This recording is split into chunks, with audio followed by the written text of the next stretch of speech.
하루의 말씀, 오늘은 누가복음 24장 44절에서 49절 말씀 가지고 함께 나눕니다. 성경 봉독합니다. 예수께서 그들에게 말씀하셨다. 내가 전에 너희와 함께 있을 때에 너희에게 말하기를 모세의 율법과 예언서와 시편에 나를 두고 기록한 모든 일이 반드시 이루어져야 한다고 하였다. 그때 예수께서는 성경을 깨닫게 하시려고 그들의 마음을 열어주시고 그들에게 말씀하셨다.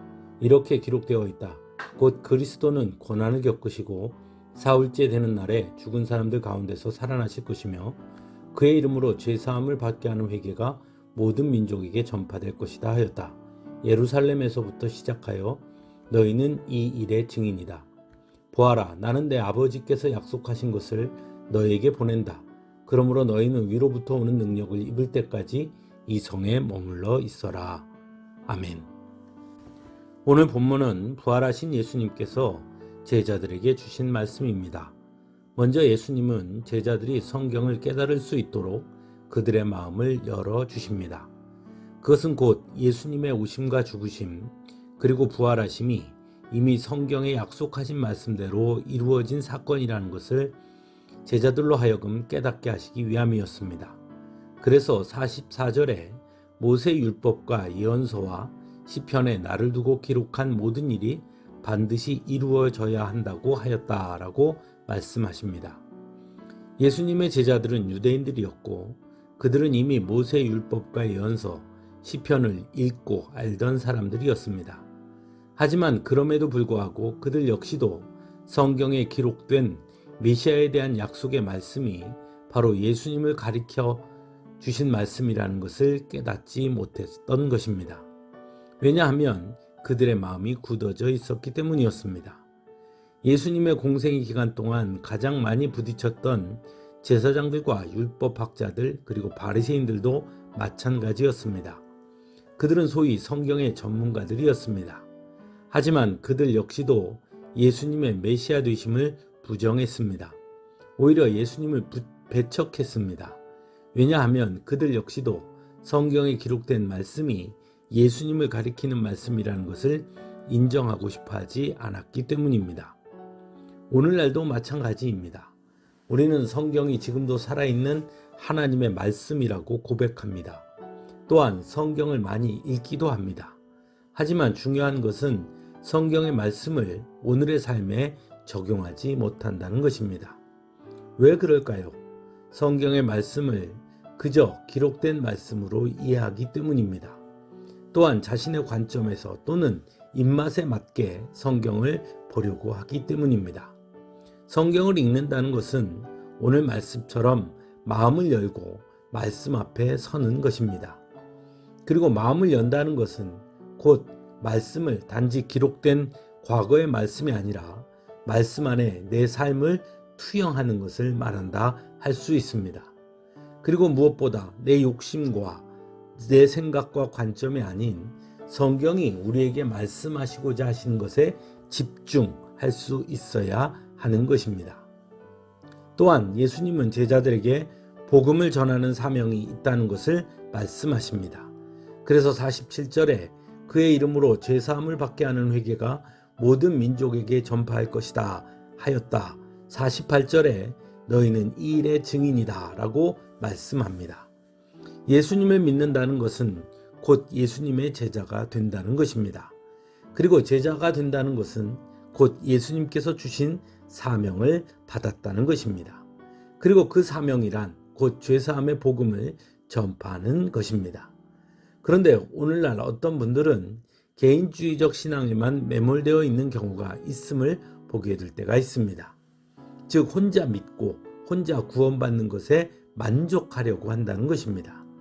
하지만 예수님을 믿는다는 것은 결코 혼자 믿고 구원받는 것에 만족하는 것이 아니라 그 복음을 모든 사람들에게 전파하는 것임을 알아야 하는 것입니다. 마지막으로 성령의 능력을 기다리라고 말씀합니다. 예수님은 49절의 말씀에서 보듯이 너희는 위로부터 오는 능력을 입을 때까지 이 성에 머물러 있어라 라고 말씀합니다.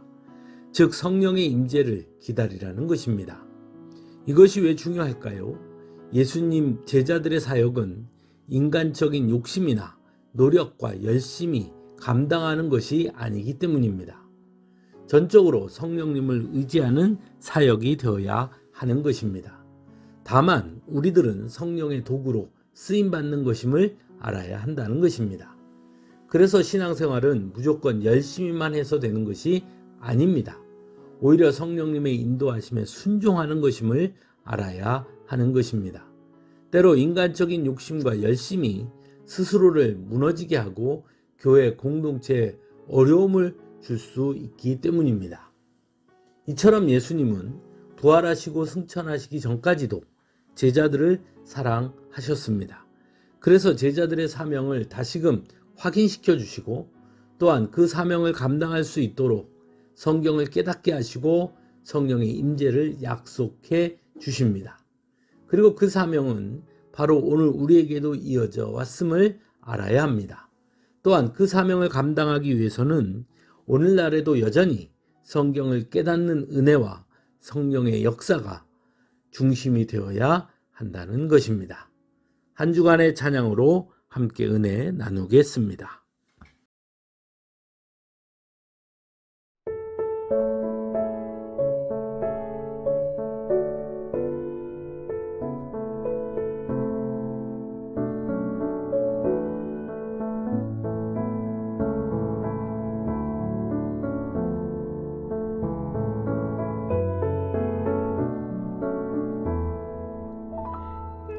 사랑하는 책 비록 헤어졌으나 어머니의 무릎 위에 앉아서 재미있게 듣던 말 그때 일을 지금도 내가 잊지 않고 기억합니다.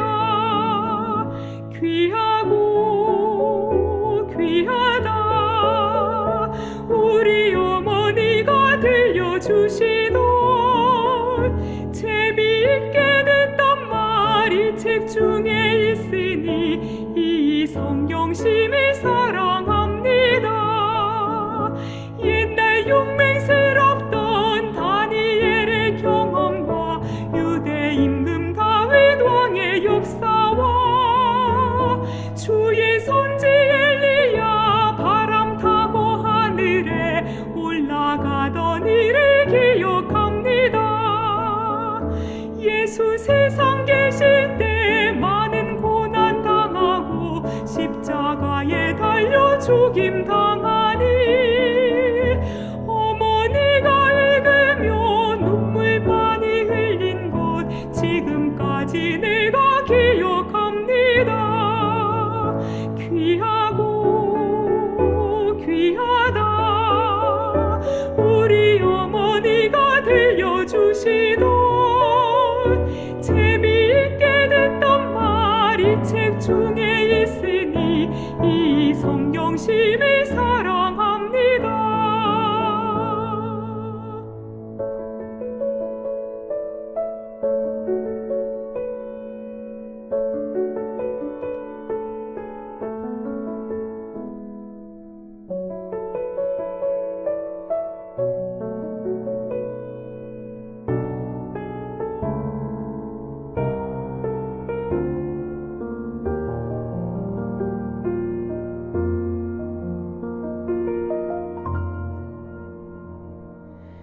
그때 일은 지나고 나의 눈에 환하오 어머니의 말씀 기억하면서 나도 시시때때로 성경 말씀 읽으며 주의 뜻을 따라 살려 합니다.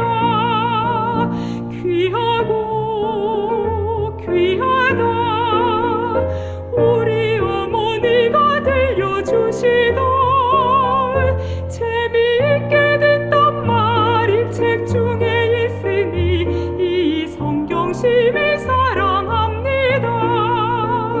귀하고 귀하다 우리 어머니가 들려주시던 재미있게 듣던 말이 책 중에 있으니 이 성경심이 사랑합니다. 재미있게 책 중에 있으니 이 성경 심히 사랑